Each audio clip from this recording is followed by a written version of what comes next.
My name's Edmund Yakini, Executive Director of Cepo. I would like to take this opportunity to strongly condemn the act of beheading 6 persons in Wondruba area of Central Equatoria State. Tying individuals and beheading them, it is an act of crime against humanity. It's a violation of human rights, even if the disease are suspected to be members of any opposition against the government. That's not the way how they should be handled. They should be kept as a prisoners of war and allowed to join their families, not to be beheaded. And if they are civilians, still it's a crime against humanity. So the act that was done for the 6 people being tied down and beheaded, it's a crime against humanity. It's a human rights violations, and that deserve the perpetrators behind that act to be held accountable. Unfortunately, this act is happening in the face of His Excellency Governor General Jadala of Central Equatoria State. Is in his field visit to Southern Central Equatoria State, namely Yei, Lanya, Kajukeji, and Morobo.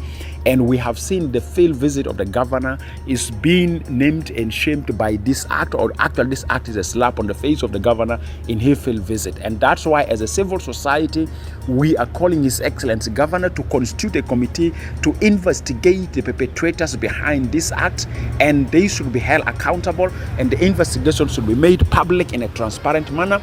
We call upon citizens to take a responsibility of investigating the same act, because we believe this act are within the parameters of violation of the cessation of hostility agreement and protection of civilians as agreed upon by the party signatory to our access. But also we call upon UN Human Rights Commission to take responsibility of investigating the perpetrators behind this violence, including UNMISS Human Rights Division. But also we call upon the leadership of South Sudan People's Defense Force, specifically the CDF, to take an action of knowing the perpetrators behind this act, because one name of alleged perpetrator that came out is someone called Kenyi Warrior, who is an ally of South Sudan People's Defense Force, and South Sudan People's Defense Force should utilize the Ministry of Justice court martial to investigate this case and hold the perpetrator accountable.